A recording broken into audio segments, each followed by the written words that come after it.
प्रधानमंत्री नरेंद्र मोदी आज जम्मू कश्मीर के बाढ़ग्रस्त इलाकों का हवाई सर्वे करेंगे। पीएम का जहाज सुबह 10:20 पर जम्मू टेक्निकल एरिया में लैंड करेगा और वहां से वो हेलीकॉप्टर से पुंछ, राजौरी, अखनूर, जुरैन और जम्मू के बाढ़ग्रस्त इलाकों का हवाई सर्वे करेंगे। इसके बाद दिन के करीब 12 बजे वो श्रीनगर रवाना होंगे। वहां से फिर हेलीकॉप्टर से अनंतनाग, पुलवामा और घाटी के कई इलाकों का जायजा लेंगे। इलाकों का हवाई सर्वे करने के बाद पीएम श्रीनगर में मुख्यमंत्री उमर अब्दुल्ला समेत अन्य सीनियर अधिकारियों के साथ हालात पर चर्चा करेंगे। जम्मू कश्मीर में बाढ़ ने भारी बर्बादी की है।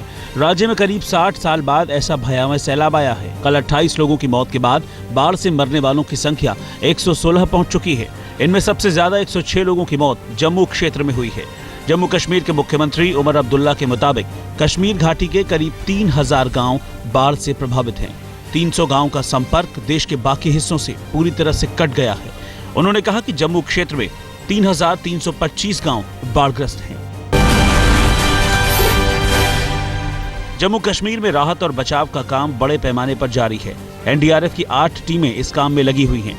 एयरफोर्स के 6 हेलीकॉप्टरों को भी राहत और बचाव कार्य में लगाया गया है। अब तक 11,000 लोगों को बाढ़ से निकालकर सुरक्षित जगहों पर पहुंचाया जा चुका है। बाढ़ में अलग अलग जगहों पर फंसे बीएसएफ और सेना के कुल 627 जवानों को भी हेलीकॉप्टर से निकाला जा चुका है। केंद्रीय गृह मंत्री राजनाथ सिंह ने पीएमओ के मंत्री जितेंद्र सिंह के साथ कश्मीर के बाढ़ग्रस्त इलाकों का हवाई सर्वे किया। इलाके का सर्वेक्षण करने के बाद गृह मंत्री ने राज्य सरकार को राहत और बचाव में हर तरह की मदद का भरोसा दिया है। राजनाथ सिंह ने कहा, बाढ़ से कश्मीर की हालात बेहद चिंताजनक हैं। बाढ़ के हालात से निपटने के लिए जम्मू कश्मीर के मुख्यमंत्री उमर अब्दुल्ला ने केंद्र सरकार से मदद की गुहार लगाई है। उमर अब्दुल्ला ने कहा है कि पिछले 50 साल में जम्मू कश्मीर में ऐसा सैलाब नहीं आया। उन्होंने इसे केंद्रीय राष्ट्रीय आपदा घोषित करने की मांग की है। उनका कहना है कि वो चाहते हैं कि इस मुश्किल घड़ी में केंद्र राज्य की पूरी मदद करे। मुख्यमंत्री ने कहा कि कश्मीर के बाढ़ग्रस्त इलाकों में किश्तियों की बेहद जरूरत है। गुजारिश की है कि वो हमारी मदद करें प्रिक्योरमेंट करने में, ये स्पेशलाइज्ड मेडिसिन और साफ पीने का पानी, ताकि हम लोगों तक साफ पीने का पानी पहुंचा सकें। अब नेशनल कैलामिटी डिक्लेयर करना ना करना ये मरकज़ का काम है। मुझे कोई फ़र्क नहीं पड़ता है वो किस नाम से इस चीज़ को पुकारें, जब तक कि हमारे लोगों तक मदद पहुंचे। अगर इस मदद को पहुंचाने में नेशनल कैलामिटी डिक्लेयर करने से मरकज़ को ज़्यादा मदद मिल जाती है तो करें, लेकिन मरकज़ ने जो हमें कमिट किया है वो कमिटमेंट हमें मिल जाए तो मुझे कोई फ़र्क नहीं पड़ता वो उसको किस नाम से पुकारते हैं। बाढ़ का असर माता वैष्णो देवी की यात्रा पर भी पड़ा है। चौथे दिन भी वैष्णो देवी यात्रा बंद है। यात्रा मार्ग बंद होने से लोग जगह जगह फंस गए हैं। वैष्णो देवी श्राइन बोर्ड के सीईओ मनदीप भंडारी के मुताबिक कटरा में करीब 4000, जम्मू में करीब 1500 और रामनगर रेलवे स्टेशन पर करीब 500 श्रद्धालु फंसे हुए थे। उमर अब्दुल्ला ने कहा है कि बाहरी राज्यों के जो श्रद्धालु माता वैष्णो देवी यात्रा में फंसे हैं, उन्हें जल्द ही निकालने की व्यवस्था की जाएगी। इसके लिए जम्मू श्रीनगर और जम्मू कटरा सड़क मार्ग खुलने का इंतजार करना होगा। यहाँ से माता वैष्णो देवी की यात्रा बंद करनी पड़ी। वहाँ कश्मीर की तरफ हम हज जो है, हज के ऑपरेशंस हमें बंद करने पड़े हैं, क्योंकि मौसम की वजह से हमें जो परेशानियाँ आ रही हैं, इन हालात में ना हम यात्रा को जारी रख सकते थे, ना हम हज के जो है अरेंजमेंट्स उनको कंप्लीट कर पाए। जैसे जैसे मौसम खुल जाता है, जो अब लग रहा है जम्मू साइड पे मौसम खुलने की हम उम्मीद कर सकते हैं, वैसे वैसे हम यात्रा को दोबारा चालू कर लेंगे और जो लोग फंसे हैं उनको निकालने का काम करेंगे। कठुआ में एसडीआरएफ और स्थानीय लोगों की एक रेस्क्यू टीम ने उज नदी से एक गर्भवती महिला और उसके 2 बच्चों समेत 6 लोगों को बचा लिया। शुक्रवार रात उज नदी में अचानक आई बाढ़ का पानी गांव में घुसने से ये परिवार फंस गया था। करीब 12 घंटे की मशक्कत के बाद इन लोगों को सुरक्षित निकाल लिया गया। इस इलाके में बाढ़ के पानी से कई घरों के बहने की खबर है। उस नदी में जलस्तर बढ़ने से पठानकोट से सटे भारत पाक सीमा स्थित बमियाल के आसपास दर्जन भर से ज्यादा गांव में चारों तरफ पानी ही पानी है।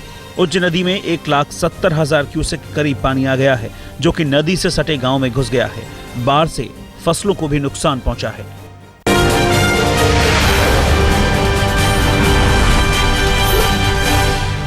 दिल्ली के सियासी घटनाक्रम में आम आदमी पार्टी ने राष्ट्रपति से हस्तक्षेप की मांग की है। पार्टी संयोजक और दिल्ली के पूर्व मुख्यमंत्री अरविंद केजरीवाल की अगुवाई में आपके 22 विधायकों ने कल शाम राष्ट्रपति प्रणब मुखर्जी से मिलकर उन्हें ज्ञापन सौंपा। पार्टी ने राष्ट्रपति से कहा कि वो चुनाव चाहते हैं। पार्टी ने कहा कि न तो आम आदमी पार्टी और न ही कांग्रेस किसी को समर्थन दे रही है। ऐसे में बीजेपी कैसे सरकार बना सकती है? आम आदमी पार्टी चुनाव चाह रही है। आम आदमी पार्टी दिल्ली में सरकार बनाने की पोजीशन में नहीं है और ना किसी को सपोर्ट करेगी। कांग्रेस भी क्लियर कर चुकी है कि वो किसी को सपोर्ट नहीं करेगी। तो बीजेपी कैसे सरकार बना सकती है दिल्ली के अंदर? बीजेपी पर विधायकों की खरीद फरोख्त की कोशिश का आरोप लगाने पर पार्टी के दिल्ली प्रदेश अध्यक्ष सतीश उपाध्याय ने अरविंद केजरीवाल पर निशाना साधा है। उपाध्याय ने कहा कि झूठ की राजनीति करना केजरीवाल की आदत हो गई है। सरकार न बनाने के लिए हर्षवर्धन की चिट्ठी पर उन्होंने कहा कि तब से अब तक राजनीतिक हालात बदल गए हैं और पार्टी को नए सिरे से सोचने की जरूरत है। केजरीवाल साहब आरोप लगाने के अलावा कुछ और भी काम करेंगे क्या, या आरोप ही लगाते रहेंगे? और अपना एक राइटिस्ट अप्रोच राजनीति के हरिश्चंद्र खाली केजरीवाल साहब हैं क्या? बीजेपी अध्यक्ष अमित शाह 2 दिन के दौरे पर कोलकाता पहुंच गए हैं। शाह यहां पार्टी नेताओं के साथ बैठक करेंगे और पश्चिम बंगाल में 2016 में होने वाले विधानसभा चुनाव के लिए रोड मैप तैयार करेंगे। उपचुनाव में महागठबंधन की कामयाबी के बाद आरजेडी और कांग्रेस बिहार की जेडीयू सरकार में शामिल हो सकती हैं। इंतजार सिर्फ लालू यादव के इलाज के बाद पटना लौटने का हो रहा है। खबर है कि महागठबंधन की सरकार के लिए लालू और नीतीश की सैद्धांतिक सहमति बन चुकी है। सूत्रों के मुताबिक आरजेडी को उप मुख्यमंत्री का पद मिल सकता है। आरजेडी को 4 और कांग्रेस को 2 मंत्री पद मिल सकते हैं। जब गठबंधन बनेगा, हमारे पार्टी के जो आला नेता हैं, महागठबंधन के नेता लोग कॉमन मिनिमम प्रोग्राम बनाएंगे, तो उस कार्यक्रम में जो चीज तय होगा वो चीज लागू होगा।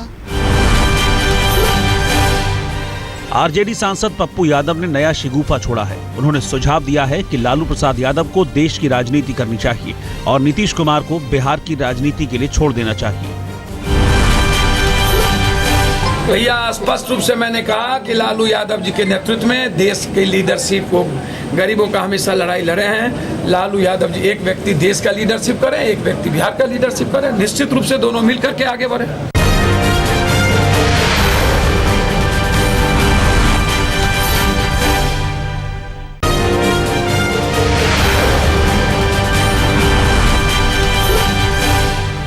शिवसेना के कार्यकारी अध्यक्ष उद्धव ठाकरे आज प्रेस कॉन्फ्रेंस करेंगे।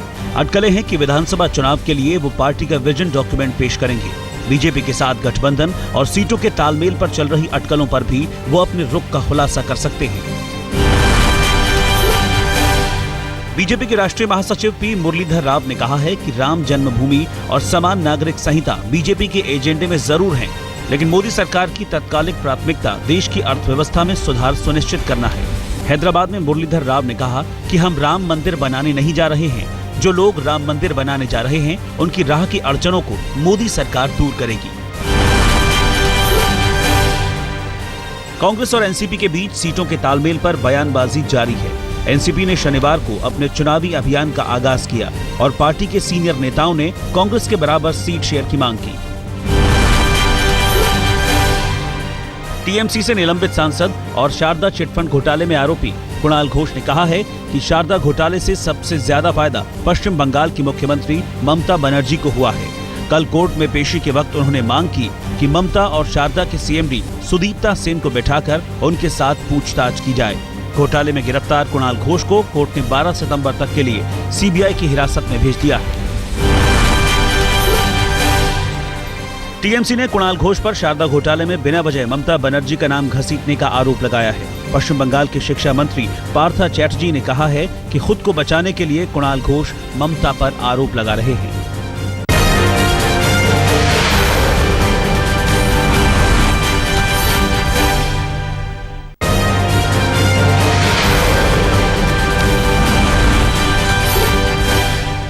मुजफ्फरनगर के सुजड़ू गांव में बेटे की बीवी से रेप करने वाले ससुर के खिलाफ कोतवाली थाने में मुकदमा दर्ज हो गया है, लेकिन आरोपी ससुर की अब तक गिरफ्तारी नहीं हो पाई है। पुलिस ने आरोपी के खिलाफ धारा 376, 505 और 506 के तहत केस दर्ज किया है।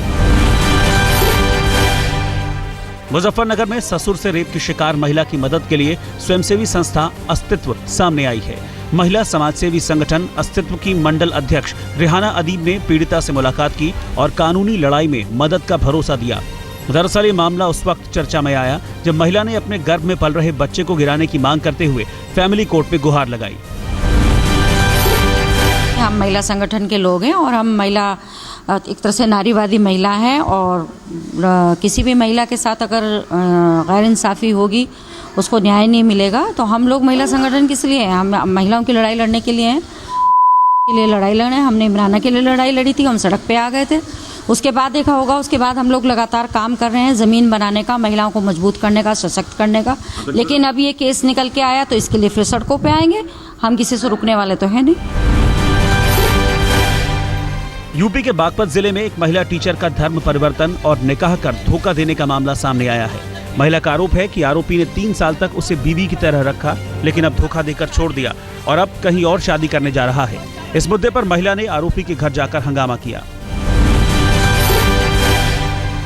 दिल्ली के कड़कड़डूमा इलाके में पानी भरे गड्ढे में डूबकर 13 साल के बच्चे की मौत हो गई। कड़कड़डूमा इलाके में मेट्रो का निर्माण काम चल रहा है।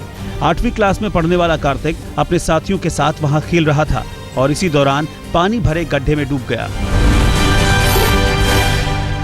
उत्तर पूर्वी दिल्ली के मानसरोवर पार्क इलाके में निर्माणाधीन इमारत में 3 दिन पहले हुई महिला की हत्या की गुत्थी पुलिस ने सुलझा ली है। इस मामले में पुलिस ने निर्माणाधीन इमारत के गार्ड को गिरफ्तार कर मामले को सुलझाने का दावा किया है। हत्या में इस्तेमाल हथियार भी पुलिस ने आरोपी की निशानदेही पर बरामद करने का दावा किया है। चौकीदार रहा करता था, जिसकी फैमिली एक दिन पहले ही बिहार गई है और उस रात चौकीदार वहाँ था।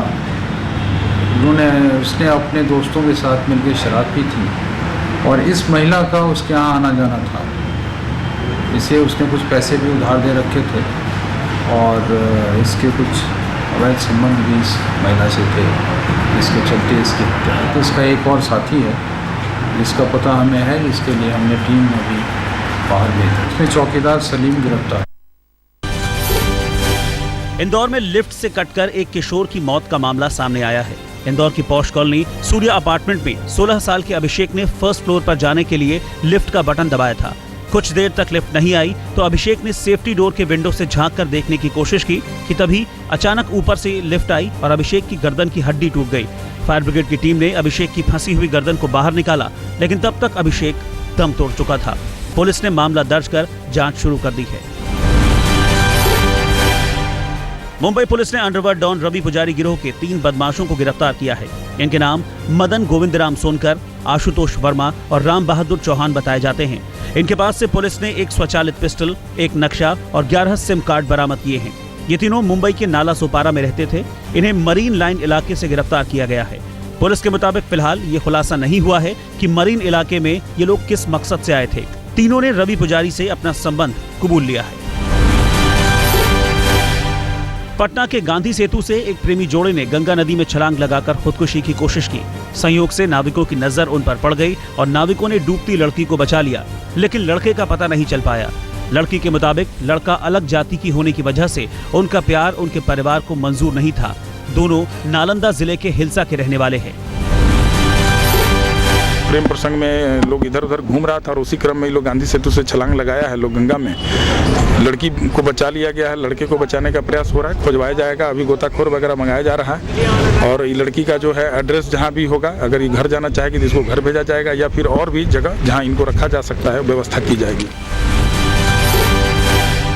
तमिलनाडु के तिरुनेलवेली में एक निर्माणाधीन इमारत गिरने से 3 लोगों की मौत हो गई। हादसे में कम से कम 4 लोगों के जख्मी होने की खबर है। घायलों का इलाज तेकांशी के पास सरकारी अस्पताल में चल रहा है।